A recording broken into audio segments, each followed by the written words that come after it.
நம்ம சேனலில் பல பேர் பார்த்தீங்கன்னா ரேடியோவில் எப்படி வேலை பார்க்கறது, ரேடியோவில் எப்படி ஆப்பர்ச்சுனிட்டிஸ் கிடைக்கும், இந்த மாதிரி நிறைய வீடியோஸ் பார்த்து நீங்கள் கேட்டுட்ருக்கீங்க.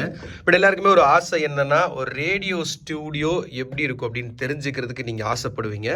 ஸோ அதுக்கான ஒரு சின்ன பதிவாக இதை நான் வச்சுக்கிறேன், ஓகேவா? ஸோ இது பார்த்தீங்கன்னா ஒரு ஸ்டூடியோக்குள்ளே வரும்போது இது 2 ஸ்டூடியோ வச்சுருப்பாங்க. மேக்ஸிமம் 2 ஸ்டூடியோ இருக்கும். நீங்கள் ஆல் இண்டியா ரேடியோ போனீங்கன்னா நிறைய ஸ்டூடியோஸ் இருக்கும். நான் முக்கியமாக மிர்ச்சியில் பார்த்துருக்கேன், அப்புறம் ஹெலோவில் பார்த்துருக்கேன், அப்புறம் வந்து ரேடியோ சிட்டியில் பார்த்துருக்கேன். இவங்க தான் பாப்புலர் பிராண்ட். சூரியனில் மட்டும் வெளியேருந்து பார்த்துருக்கேன், உள்ளுக்குள்ளே ஸ்டூடியோக்குள்ளே போய் நான் பார்த்ததில்ல. ஸோ அப்படி இருக்கிற நேரத்தில் இந்த மாதிரி பேசிக்காக ஒரு 2 ஸ்டூடியோ வச்சுருப்பாங்க. அதில் ஒரு லைவ் ஸ்டூடியோ இருக்கும், இன்னொன்று வந்து பேக்கப் ஸ்டூடியோன்னு சொல்லுவாங்க. இதே மாதிரி இன்னொரு ஸ்டூடியோ இருக்கும். ஸோ இப்போ ஃபஸ்ட்டு உங்களுக்கு ஒரு லைவ் ஸ்டூடியோ எப்படி இருக்கும் அப்படின்றத நான் காட்ட போகிறேன். இது வந்து ஜஸ்ட் ஒரு சைலண்டான ஏரியா. இதுக்குள்ளார நம்ம போகிறோம். ஃபஸ்ட்டு இப்படி ஒரு ஆக்சஸ் கார்டு உங்களுக்கு கொடுத்துருப்பாங்க. ஏன்னா ஸ்டூடியோக்குள்ளே தேவையில்லாமல் யாரும் வரக்கூடாது. முக்கியமாக பார்த்தீங்கன்னா இங்கே ஒரு ஆனர் லைட் இருக்குது பார்த்தீங்களா, இது எரிஞ்சிருச்சுன்னா யாருமே வந்து தொந்தரவு பண்ண மாட்டாங்க. இன்கேஸ் இது எரியல அப்படின்னா அப்போ தான் மற்றவங்களுக்கு ஆக்சஸ்ஸு. ஸோ அப்போ இந்த ஆக்சஸ் கார்டை வச்சு நீங்கள் இப்படி ஆக்சஸ் பண்ணிட்டீங்க அப்படின்னா இந்த டோர் அன்லாக் ஆகும். அதுக்கப்புறம் நீங்கள் உள்ளே போகலாம். இது மதுரை மாதிரியான ஒரு 3rd டயர் மார்க்கெட்டுன்னு சொல்லுவாங்க. அதே சமயத்தில் இந்த ஃப்ரீக்வன்சி கிடைக்கிற பிட் பண்ணி எடுக்கக்கூடியதில் ஒரு 3rd டைமாக அனௌன்ஸ் பண்ணியிருக்காங்க. இப்போ லேட்டஸ்ட்டாக கூட பார்த்தீங்கன்னா ஹலோ எஃப்எம் நிறைய ஃபேஸஸ் எடுக்கிறாங்க. இது வந்து ஃபேஸ் 3 அப்படின்ற காரணத்தினால இந்த ஊரில் இவ்வளோ தான் பிஸ்னஸ் நடக்கும், அதுக்கான இவ்வளோ செட்டப் போகுதுன்னு சொல்லிட்டு ஒரு சின்ன ஸ்டுடியோ. இதே பெருசாக பண்ணக்கூடிய ஸ்டுடியோஸ்லாம் இருக்குது. பட் எங்கள் ஸ்டுடியோ வந்து இவ்வளோ சின்னதாக இப்போ இருக்குது. ஒரு ரேடியோ ஸ்டேஷன் எப்படி இருக்குன்னு பார்த்துக்கோங்க. Radio studio.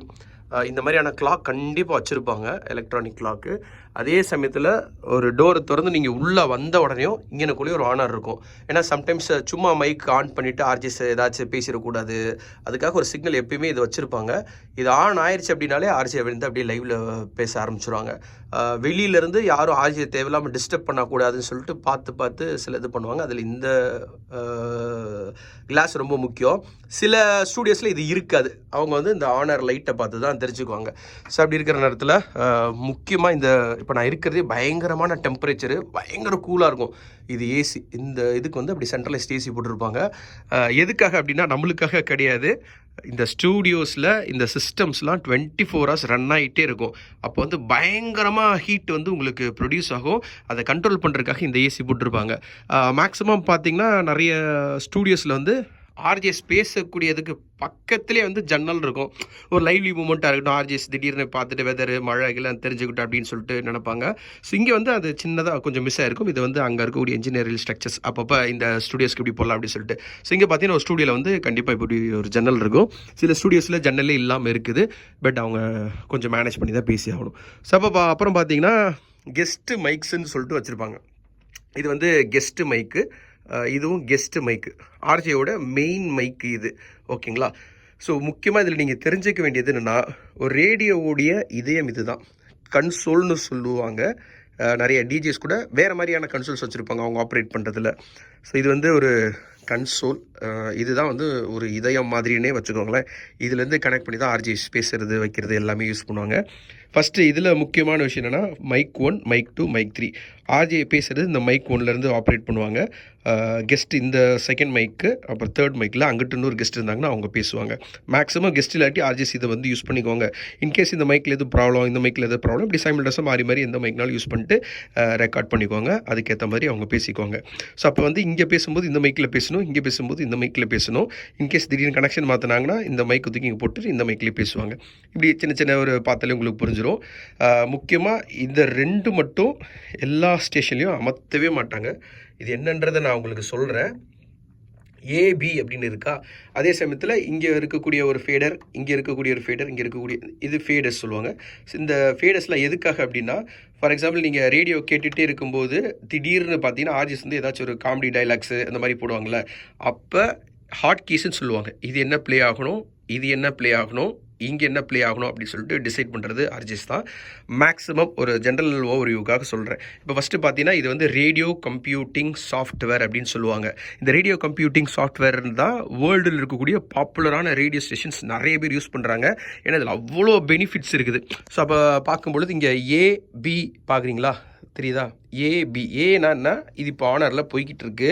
ஸோ அடுத்து வந்து இது போக போகுது, அதுக்கடுத்து ஏதோ வரும், அடுத்து இது வரப்போகுது அப்படின்னு சொல்லிட்டு. அப்போது இந்த ஏபி வந்து தொடவே கூடாது. நீங்கள் திடீர்னு நீங்கள் தொட்டாலும் அது பயங்கர பிரச்சனையாயிரும், ஆனர் ஆஃப் ஆயிரும், கம்பெனிக்கு லாஸ் இருக்கும், கிளைண்ட்ஸ் எல்லாம் கேட்டுட்டு இருந்தார், நிறைய பிரச்சனை ஆயிரும்.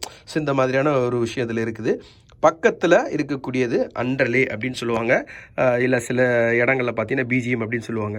ஸோ இந்த அண்டர்லே இப்படி வச்சுட்டு ஆர்ஜே ஸ்பேஸருக்கு முன்னாடி ஒரு மியூசிக்கை இப்படி போடுவாங்க. இந்த இடத்துல இப்போ மவுஸ் பாயிண்டர் தெரியுது உங்களுக்கு, இந்த மவுஸ் பாயிண்டர் இந்த இடத்துல வச்சு கிளிக் பண்ணுவாங்க.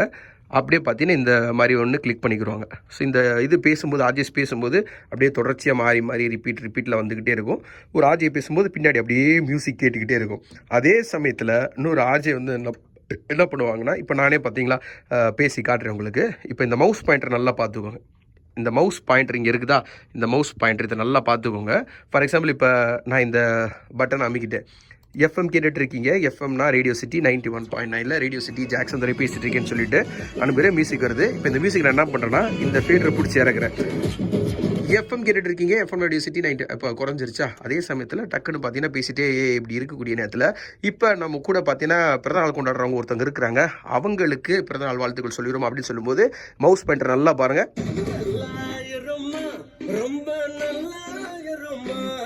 Okay, thank you. அவங்களுக்கு பர்த்டே வாழ்த்துக்கள் சொல்லிடலாமா அப்படின்னு சொல்லிட்டு.